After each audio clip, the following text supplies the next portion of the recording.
ایک تو خاتون، دوسری بھارت سے، اور تیسری ظاہری بات ہے ان کا جو فیتھ ہے وہ شیز ہندو.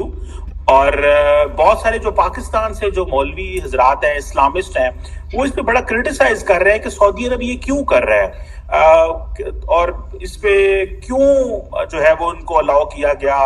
اس سے پہلے بہت سارے جو جیوز ہیں ان کو بھی مدینہ میں الاؤ کیا گیا. اب یہ انڈیا کی جو منسٹر صاحبہ ہیں ان کو بھی الاؤ کیا گیا. طاہر صاحب، آپ اس حوالے سے کیا کہیں گے، particularly starting from this Smriti ایرانی سے اگر آپ شروع کریں تو یہ جو انڈیا اور پاکستان نے اپنا حج کوٹا واپس کر دیا بہت زیادہ، میں آپ کو بتا دوں انڈیا کا حج کوٹا وہ بڑھ گیا. ذرا کائنڈلی ذرا اس پہ تھوڑا کمنٹ کریں کہ یہ جو ٹرانسفارمیشن سعودی عرب میں آ رہی ہے ہم کیوں نہیں سمجھ پا رہے؟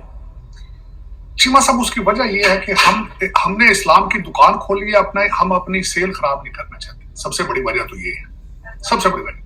میں ان سے پوچھنا چاہتا ہوں کہ کس قرآن کی کس شک میں لکھا ہے کہ دوسرے مذہب کی خاتون جو ہے وہ مدینہ نہیں جا سکتی؟ کیا وجہ ہے؟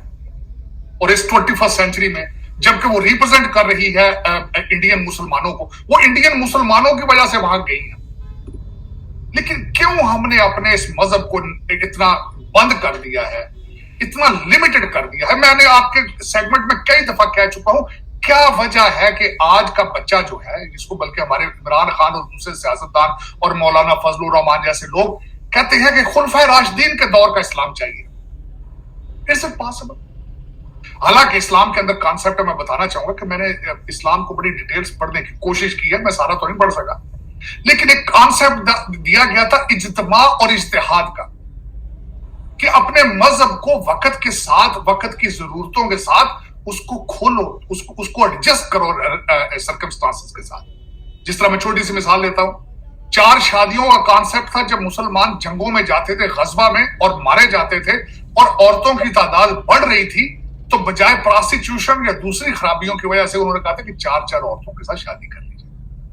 جس طرح دوسری مثال ہے کہ رمضان کے اندر روزہ معاف ہے اگر آپ سفر میں ہو، کیونکہ اونٹوں کے اوپر ڈیزرٹ میں سفر کیا جاتا تھا. آج آپ صبح پاکستان سے بیٹھتے ہیں جہاز میں، شام کو امریکہ آ جاتے ہیں، وہ کون سا سفر ہے؟ لیکن آپ کیا کرتے ہیں؟ آپ نے اسلام کو کیا کیا ہے؟ پہلے تو 11 مہینے کی کمائی رمضان میں کرتے ہیں، پرائسیں بڑھا کے ذخیرہ اندوزی کر کے. پھر اس کے بعد آپ یہ کیا کرتے ہیں کہ آپ سارا دن دکان بند کر کے انڈین فلمیں دیکھتے ہیں، رات کو کھول کے کہتے ہیں یہ رمضان چل. لیکن ادھر آپ دیکھیں، ادھر کیا پرابلم ہے جی؟ خاتون چلی گئی ہیں، اسمرتی ایرانی چلی گئی ہیں، وہ انڈین گورنمنٹ کو ریپرزینٹ کرتی ہیں، جہاں کہ اس وقت میرے خیال میں دوسرے نمبر پہ بھارت کا نمبر آتا ہے پاپولیشن کا مسلمانوں کی وجہ سے.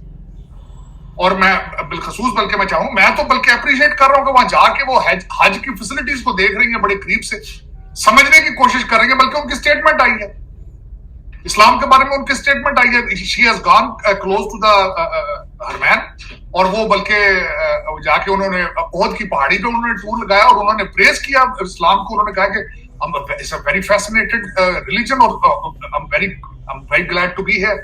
لیکن دیکھیں، یہی وجوہات ہیں کہ ہم آگے جانے کی بجائے پیچھے جا رہے ہیں، اور ہم چاہتے ہیں پیچھے جائیں، آگے نہ جائیں.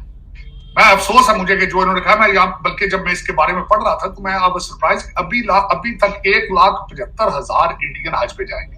1,75,000 بڑی پاپولیشن. اور دیکھا جائے تو انہوں نے مختار عباس نقوی صاحب نے جب ریزائن دیا تھا، اس کے بعد انہوں نے یہ منسٹری سنبھالی تھی. اور اس کے بعد جو پہلے سبسڈی دی جاتی تھی حج کے لیے 1954 میں شروع کی گئی تھی، جو کہ 2022 میں بند کی گئی. اور میں اس وقت میں جب پڑھ رہا تھا تو اس وقت بھارت سے جب حج پہ جاتے ہیں 3,70,000 روپے سے 4 لاکھ روپے کا خرچہ آتا ہے تقریباً. اور یہ اتنی پاپولر، اتنی لوگوں کا جانا، پھر ان کے منسٹر کا وہاں جا کے دیکھنا، میں سمجھتا ہوں this is a good management, this is part of the good governance. لیکن اس کو کریٹیسائز کرنا میرے خیال میں اب زیادتی کر رہے ہیں، یا یہ زیادتی ہوگی. میں اس سے ڈس ایگری کروں گا. میں کہتا ہوں اندر بھی چلی جاتی مسجد کے تو کوئی نہیں دیتا. میں نے اس کے بارے میں پوچھا ہے، کئی علماء سے کئی جگہ پڑھنے کی کوشش کی ہے. مسجدوں کے اندر بھی کسی غیر مسلم کا جانا منع نہیں. اب میں اس کی مثال دینا چاہتا ہوں. میں اگلے دن خود استنبول گیا تھا. استنبول اس مسجد کے اندر جو آپ نے چرچ سے چینج کر کے مسجد بنائی ہے، وہاں سارے گورے پھیرتے تھے. آیا صوفیہ، اس کے اندر سارے گورے تھے. قرطبہ میں جو مسجدیں آپ چھوڑ کے آئے، وہ سارا دن ٹورسٹ گورے ہوتے ہیں، اندر تصویریں کھینچتے جا کے.